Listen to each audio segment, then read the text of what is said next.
shit on my Facebook, so I'm gonna go and do it now too. So, um, I'm just trying to get this shit off me, bro, because like I ain't really tell people this shit. You know what I'm saying? But I'm just trying to get it off me.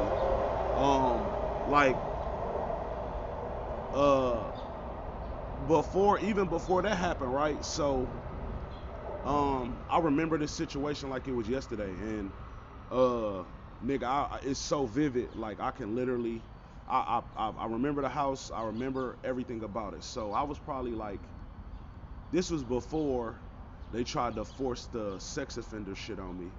When I was 11, and mind you, I was under the statute of limitations, so they was trying to charge me as an adult at 11. This was before 12 years old they could charge you as an adult. Like they was literally, I was probably gonna be the first person that they charged, the first and youngest person that they charged as an adult, and I was guilty. I mean, not guilty. I was innocent. I just didn't tell, so they was trying to make me guilty. You know what I'm saying? Like I ain't do shit. I was there.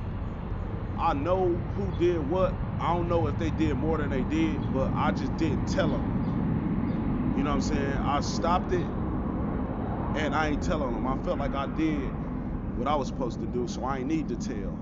I prevented anything further from happening, so it was like what I need to tell for. That was my way of looking at it. Like I did something about it. You know what I'm saying? I didn't like what was going on and I stopped it. So I didn't feel like there was a need for me to tell anyway. You know what I'm saying? And it was like they was trying to, and mind you, all of them blame me, but that wasn't enough. You know what I'm saying? And it was like, if you're ever waiting on me to confess on myself, it's not gonna happen. But I don't give a fuck what scare tactic a cop use. I'm not saying I did some shit I didn't do just because they trying to get a janky confession out of motherfucker. Cause that's what these homosexual cops will do too. Like, they'll get a janky confession out of motherfucker using fear and make a motherfucker confess just because they're afraid, not because they actually did anything for real. And that's how they be playing. And it's like, man, I don't play like that. You can't convince me to lie on myself, because at the end of the day, if I say I did some shit I didn't do, that's a lie. I'm not doing that for nobody. I don't give a fuck what's on the line, what's on the floor. Even if I might be guilty, fuck you. If you waiting on my confession, it's over for you. If you waiting on my confession to lock me up for some shit I did, and your allegations against some shit I did, against some serious crimes, and I know petty shit, you could count me out all the petty shit. But if it's some serious shit, allegations against my name, forget about it. Because if you waiting on me to tell, it's over. But anyway, back to this other situation. So, um, I was at my auntie house. I had to be like, I'm gonna say like I was under 10. So I'm at my auntie house and shit. I get up in the middle of the night to go use the bathroom, but this just goes to show you how arrogant these homosexuals are, bro. Like, I get up to go use the bathroom. My auntie husband in there in the bathroom, and he taking a fucking long time. And it's like I'm a kid, so it's like I already held it as long as I can hold it. And I'm like, man, I gotta use the bathroom bad. And he just in there like, fuck you, nigga, I'm in the bathroom. You know what I'm saying? So I piss on myself like any kid that held it as long as they can would do. You know what I'm saying? And it's like I tried to hold it, but he's literally just in the bathroom taking his time. Like I ain't standing out there and gotta use it and it's an emergency. So I'm like, damn, okay. So anyway, we so anyway, I piss on myself, and like any adult would do, you know what I'm saying? He give me some different underwear and shit, but he get the touching on me and shit. You know what I'm saying? Like feeling on my little kid dick, like seeing if it's wet, and I'm like as a kid, like I didn't understand if that was right or wrong as a kid. But now that I'm an adult, I understand that shit was foul as fuck. Like, nigga, I could have did it myself. I could have told you if it was still like, why are you touching the kid to see if their dick's still wet or not? It's like that was the justifying moment for him to see if it was still wet because I pissed on myself. Like we took the wet drawers off. You know what I'm saying? So it was like, um, the crazy thing is, I never told nobody that shit because I never wanted nothing bad to come to him based on um that shit. But he inappropriately touched a kid, a little boy, basically. You know what I'm saying? So it was sexual assault for real. So um at the time I didn't know that. You know what I'm saying? Now as an adult, and like the fact that I can't get that shit out of my head with all of this gay shit going on in the world. It's like now I know as an adult, like dude was dead ass wrong for that shit.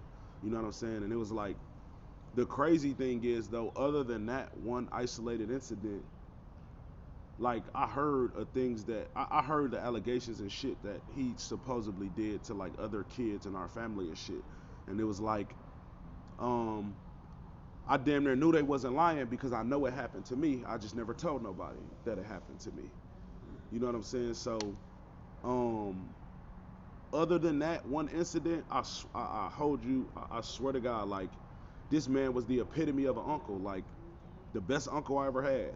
Other than that one incident, like I never had, he ain't never do that shit again. It happened at one time, but it was like dog was literally like the best uncle. When I talk about like spending time with the kids and doing shit, like just shit, like we ain't never had no lot of money or nothing, but I'm just saying like we spent a lot of time together, but it was bonding. Like we did, like we went to the art museum, we went to auto shows, we went, um we did shit, you know what I'm saying, that like when Krispy Kreme's first opened in my city, he took us to Krispy Kreme, and when Krispy Kreme first opened, you used to get a free donut when you walk in.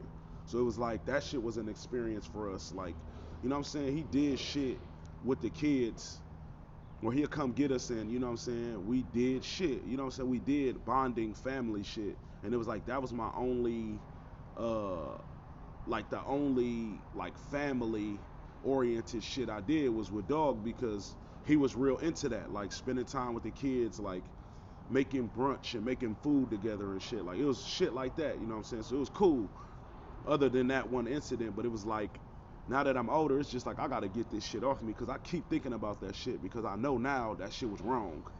And it's like um my auntie divorced him because he was gay, but it's like at the time ain't nobody know he was gay, you know what I'm saying? And then like I start seeing him around my city, like as an adult moving around, and it's like he just started getting more and more feminine, like you know what I'm saying? And it's like, um, I know for sure now that he's a homosexual, but it's like it's crazy how people be comfortable putting the enemy around the innocent, the guilty around the innocent, and people are comfortable around the guilty around the innocent. Like, for instance, like a motherfucker try to paint me like I'm a sex offender or I would touch someone inappropriately, but let the guilty motherfucker go. You'll paint it as me and then waste all of this time to find out I'm not the guy who did what you said I did, while the motherfucker who actually did it is minding they motherfucking business, going about their day. So it's like these people will let the guilty get away and make the innocent guilty. Like, I don't like that about these evil ass homosexuals, but can't nobody tell you this shit but me. I said what I said. So I slur shit.